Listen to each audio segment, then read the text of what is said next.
우리가 살아가면서 사람을 나약하게 만드는 것들이 좀 있습니다.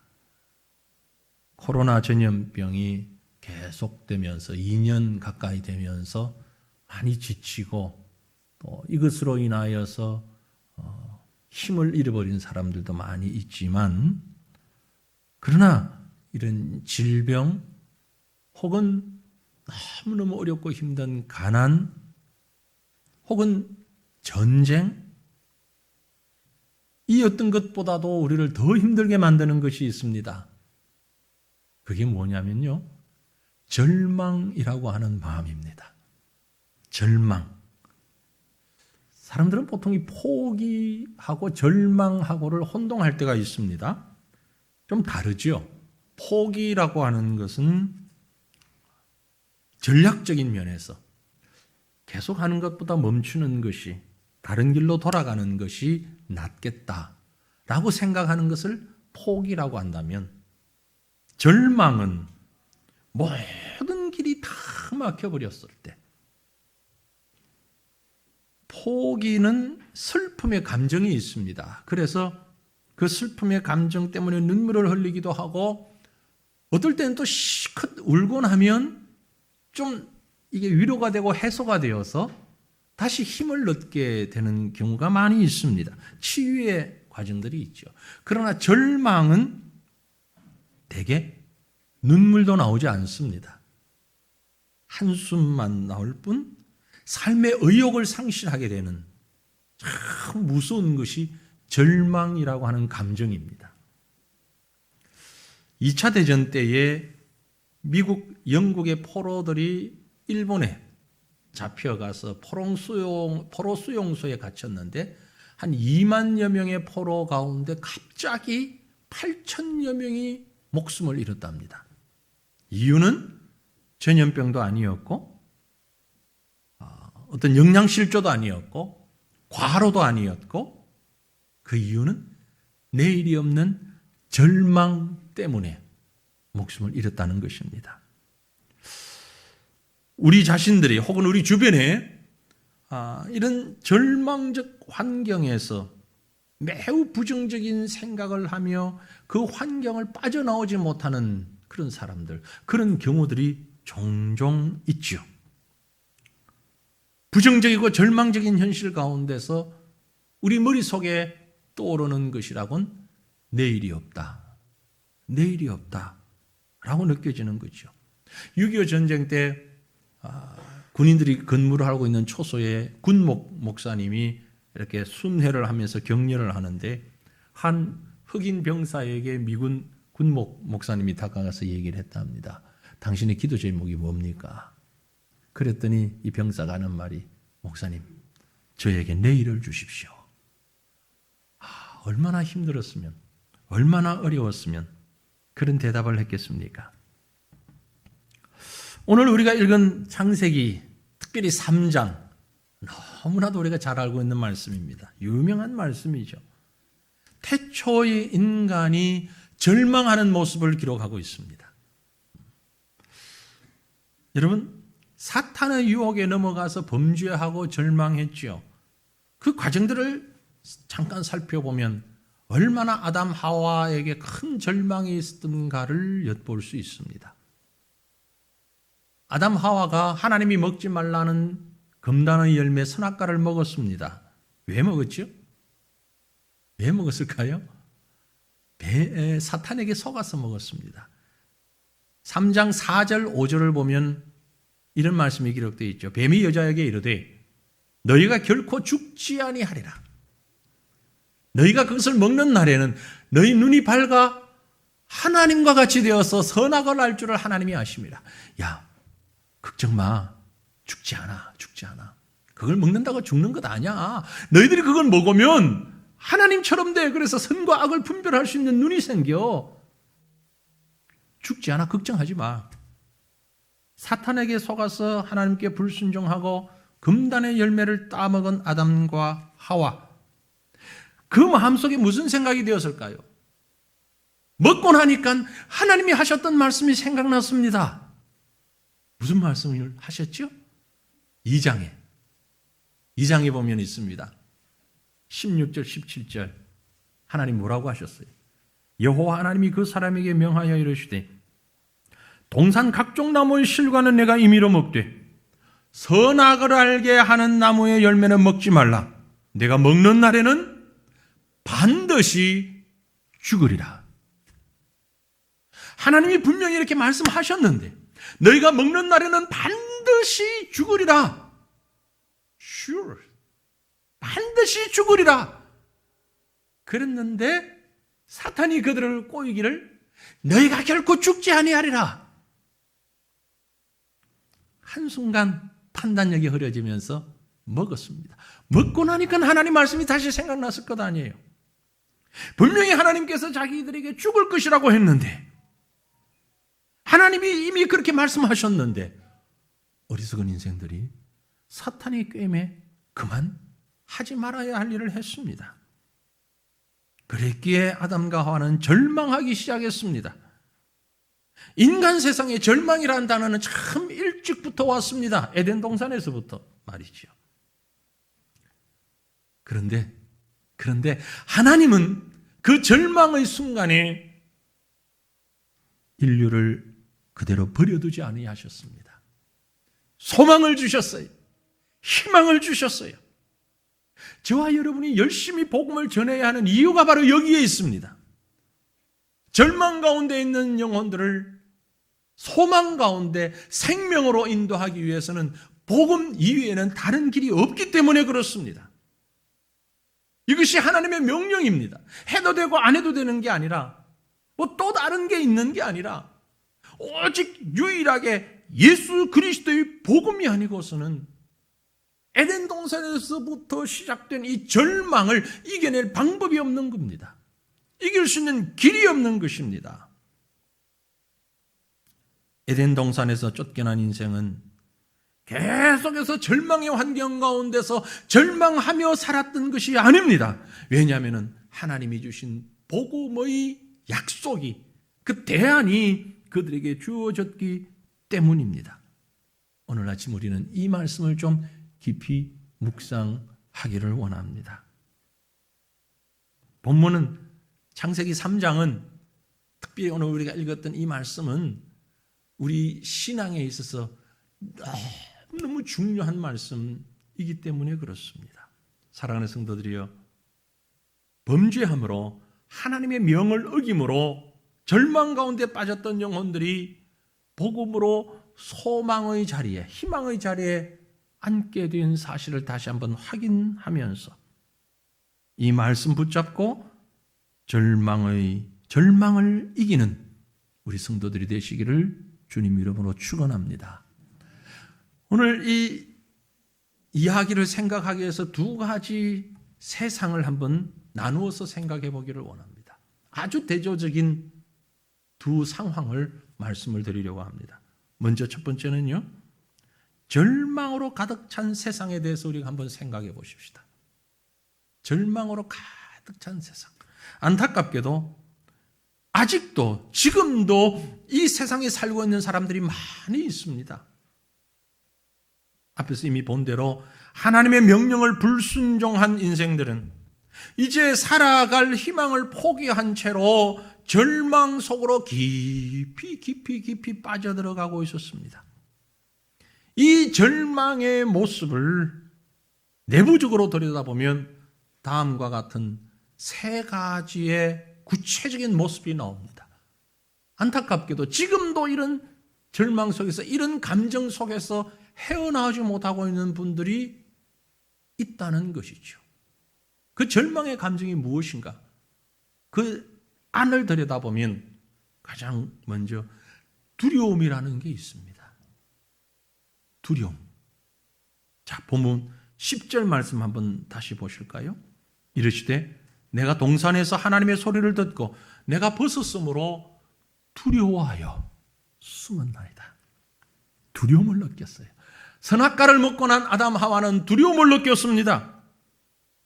이 두려움이라고 하는 것이 절망감을 안게 된 인간이 최초로 느낀 감정입니다. 이것은 단순한 부끄러움이 아닙니다. 수치감이 뒤섞인 절망적 두려움, 그 속에 쌓여 있었던 것입니다. 수치심이 뒤섞인 절망적인 두려움, 다른 말로 얘기한다면 그건 죄책감이라는 말로 표현될 수 있을 것입니다. 하나님을 뵐 면목이 없는 거예요. 하나님의 저주와 진노를 피할 길이 없다는 것을 깨닫게 되니 엄청난 두려움이 몰려오게 된 것입니다. 이 두려움은 단순히 위기 상황에서부터 비롯된 것이 아닙니다. 하나님을 거역했기 때문에 하나님을 거역한 대가로 죽을 수밖에 없다는 것을 깨닫게 된 것으로 인한 두려움. 결국 이것은 인간의 실존에 대한 두려움이에요. 실존에 대한 두려움. 그건 다른 말로 얘기하면 죽음에 대한 두려움이죠. 지금도 일반적으로 사람들이 가지는 두려움은 그 근본을 따져 들어가 보면, 뿌리를 찾아가 보면 왜 두려운가? 결국 죽음에 대한 두려움입니다. 인간이 하나님과 더불어 화목하기 전까지는 이 죽음에 대한 두려움이 계속될 것입니다. 하지만 우리가 그리스도와 연합하게 될 때에 그때 비로소 죽음을 향한 그 두려움은 사라지게 될 것이죠. 고린도전서 15장 22절에 기록하기를 아담 안에서 모든 사람이 죽은 것 같이 그리스도 안에서 모든 사람이 삶을 얻으리라 믿으시길 바랍니다. 아담의 범죄 안에서 모든 사람이 죽음을 두려워하고 있는 것처럼 그리스도 안에서 모든 사람이 생명의 소망을 가지게 될 줄 믿으시길 바랍니다. 그렇기 때문에 그리스도 안에 있는 자, 예수 그리스도 안에서 이 죽음의 두려움을 이긴 자는 오히려 그 죽음을 향하여 큰 소리치며 죽음을 향하여 조롱하며 살아갈 수가 있는 것입니다. 어떻게 해요? 고린도전서 15장의 뒤에 이어서 나오는 55절 말씀에 보면 사망아 너의 이기는 것이 어디 있느냐? 사망아 너의 쏘는 것이 어디 있느냐? 사망 너 어디 있느냐? 별 볼 일 없다 물러거라. 나는 생명으로 살아간다. 사망을 향하여 큰 소리 칠 수 있는 사람, 바로 저와 여러분처럼 예수 그리스도 안에 있는 자들인 줄 믿습니다. 예수 안에 있는 자는 더 이상 사망을 두려워하지 않기 때문에 근본적인 두려움이 사라진 거예요. 예수를 알지 못하는 자는 사사건건 두려운 겁니다. 모든 것이 두려운 겁니다. 얼마나 겁이 많고 두려웠으면 세상에 이사가는 것도 날짜를 받아서 가야 돼. 손이 없는 날 가야 된대. 그날은 이삿짐 옮기는 가격도 비싸. 그런데도 굳이 그날 가야 되겠다는 저 어리석은 인생들 좀 보소. 우리는 편해. 왜? 그 반대 날 찾아가면 되니까 좀 더 싸게. 두려워하지 마십시오. 뭐가 그래 두려워? 얼마나 두려웠으면 장 담그는 것도 날짜 받아가면서 담궈야 돼. 사 먹고 말지. 그걸 왜 그래? 마트에 가면 널린 게 장인데. 응? 아니 뭐 동쪽으로 가야 되고 서쪽으로 가면 안 된대. 남쪽으로 가야 되고 북쪽 가면 안 된대. 아이 세상에 그렇게 겁이 많아서 어떻게 사냐고 세상을. 그 왜 그럴까요? 두려워서 그런 거죠. 그 두려움이 뿌리가 어디 있습니까? 죄 때문인 거예요. 죄 때문에.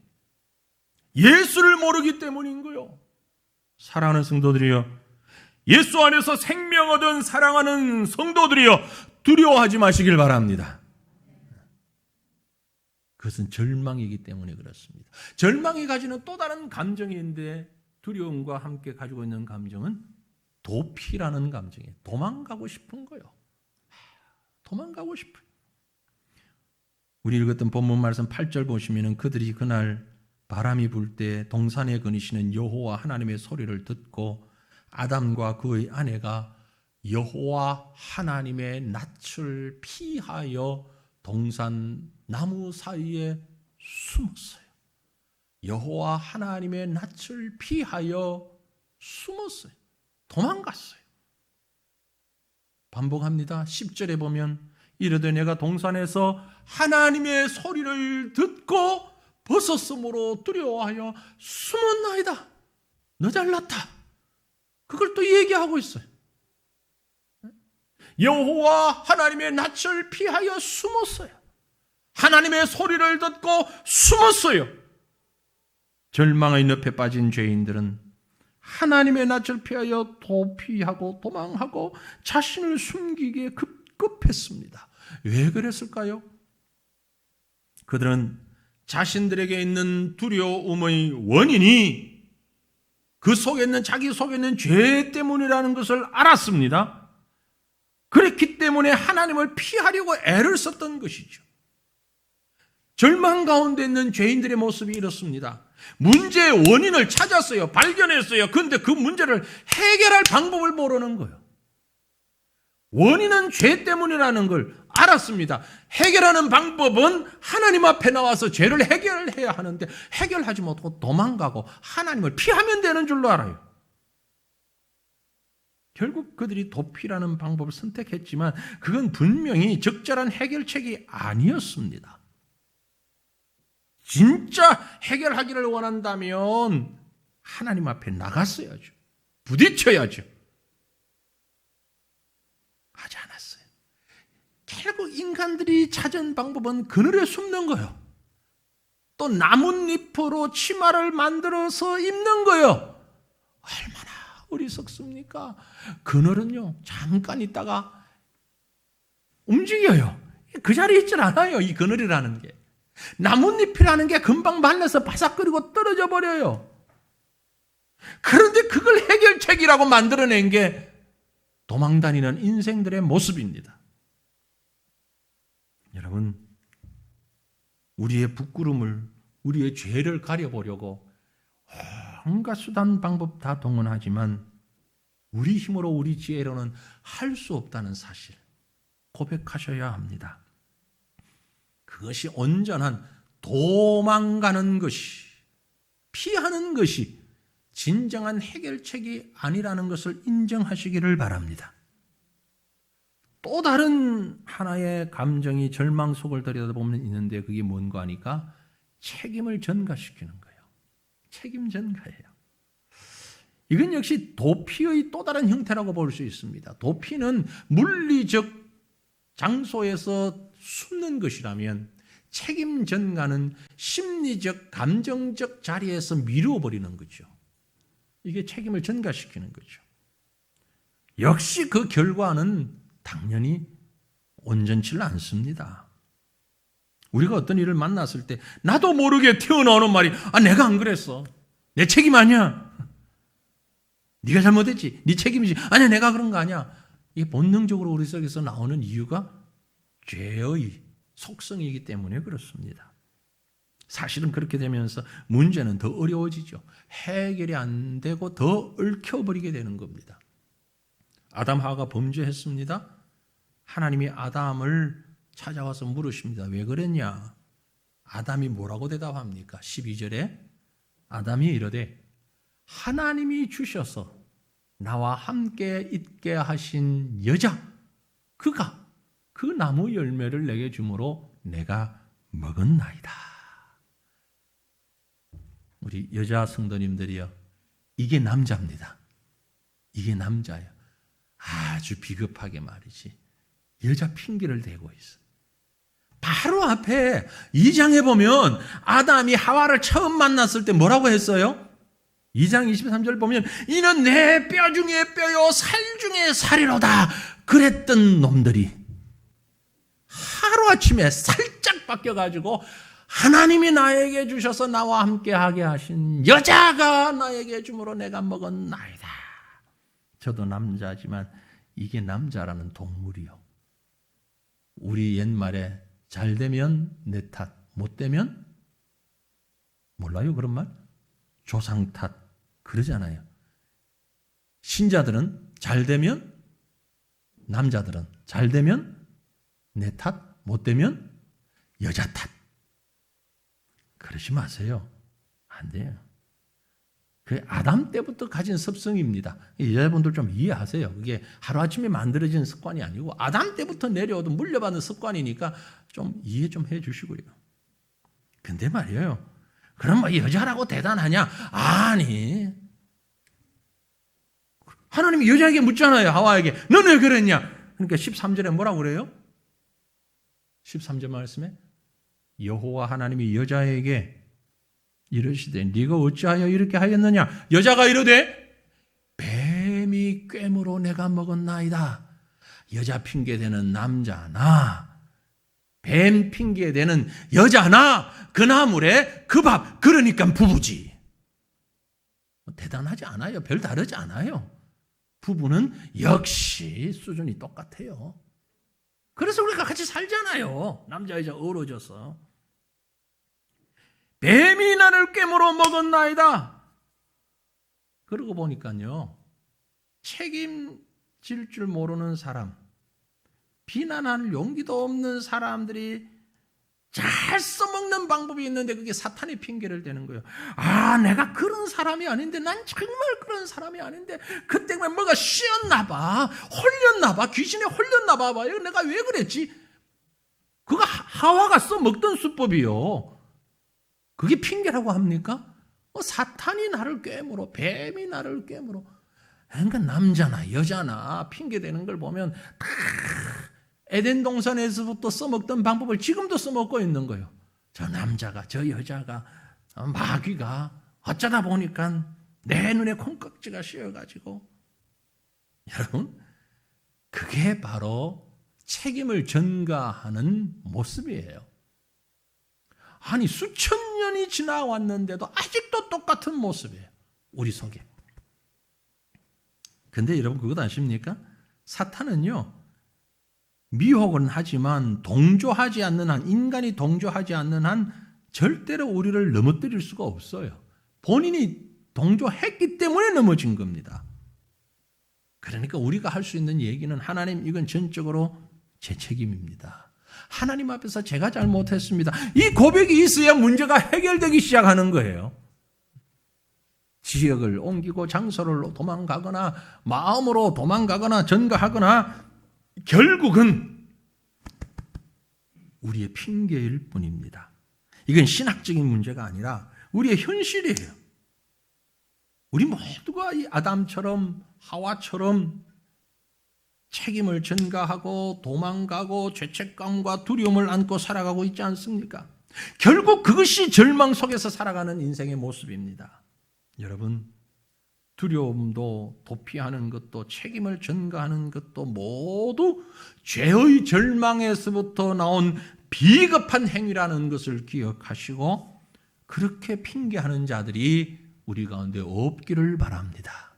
바로 그 절망 가득한 세상에 더 이상 머물지 않기를 주님 이름으로 축원합니다.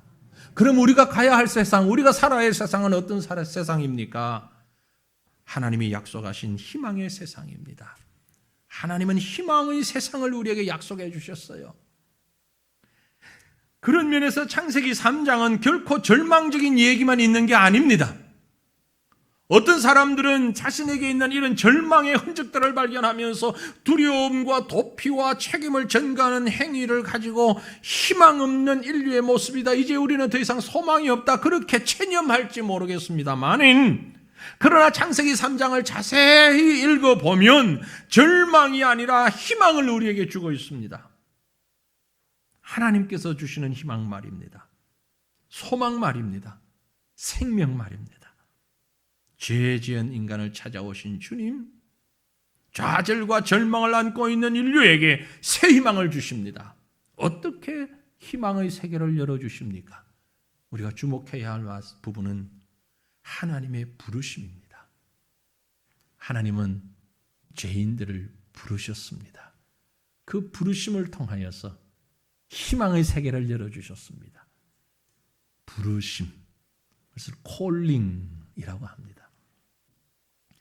해결의 방법을 알지 못하고 위기에 몰린 인생들에게 여호와 하나님이 찾아오셔서 불러주셨어요. 본문 9절 말씀을 보면 여호와 하나님이 아담을 부르시며 그에게 이르시되 네가 어디 있느냐.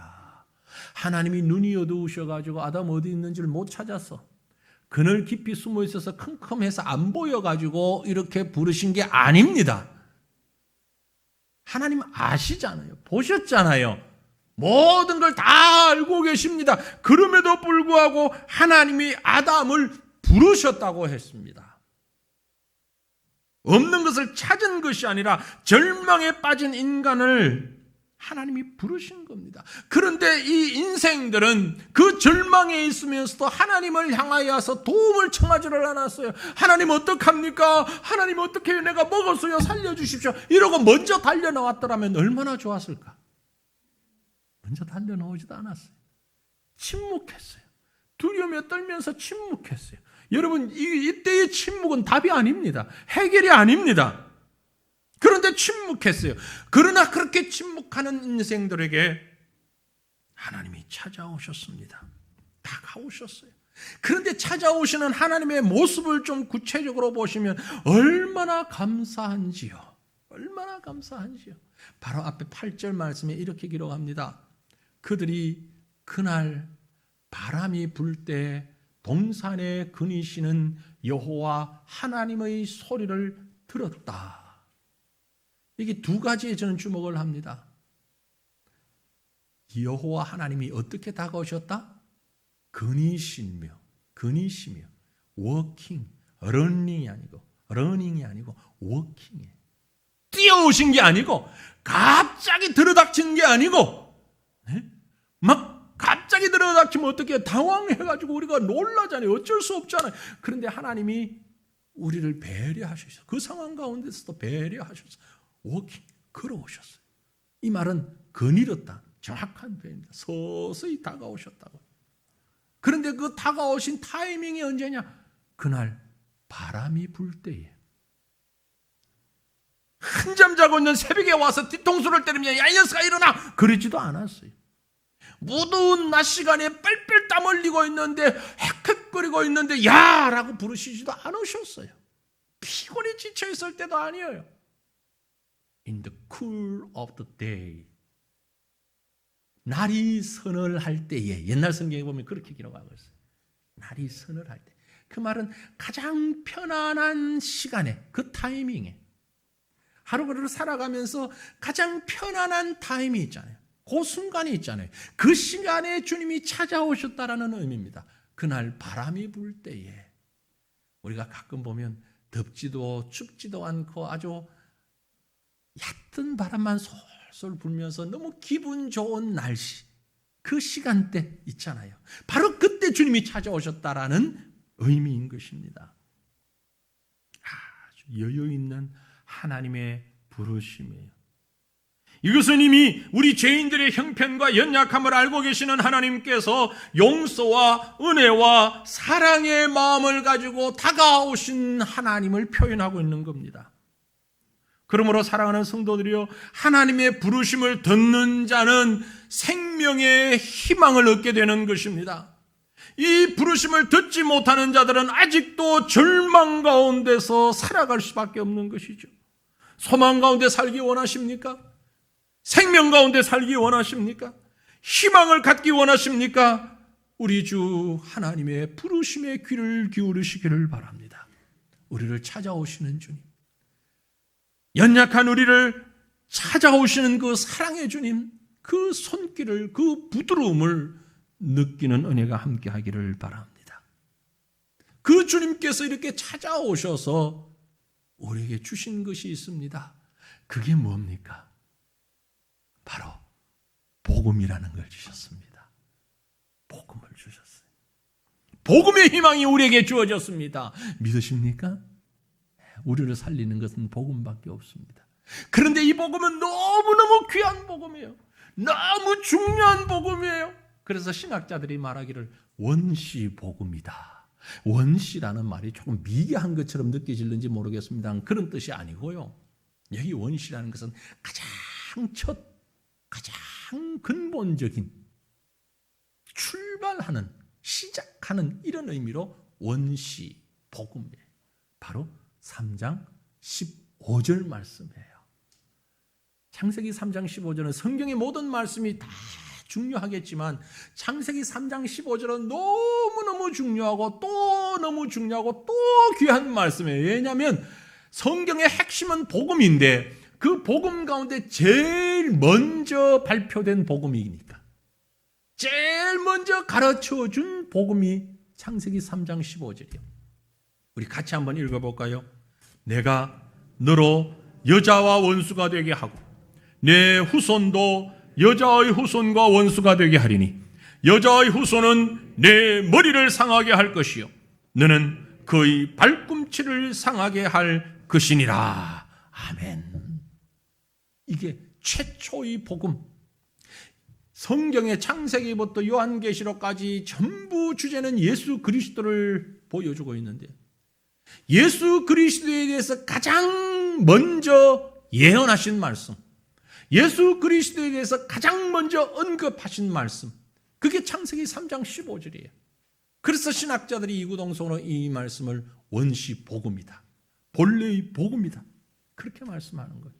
왜 그런지 세세 한번 뜯어볼까요? 세세 뜯어보십시다. 3장 15절.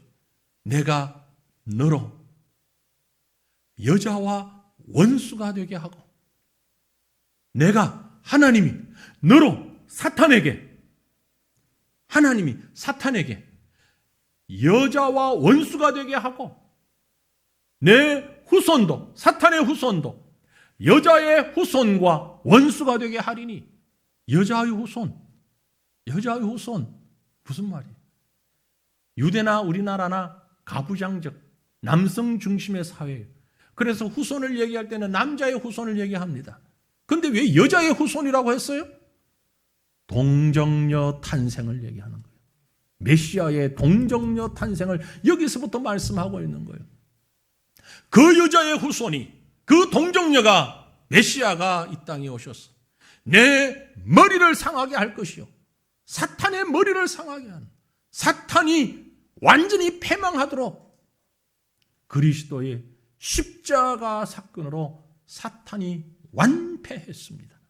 아니, 더 정확하게 그리스도의 부활로 죽음을 이기셨습니다.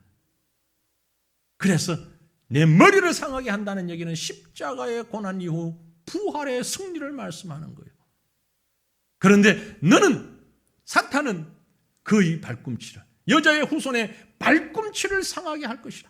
심각한 중상을 입히죠. 매우 아픈 고통을 줍니다. 바로 십자가의 고난이에요.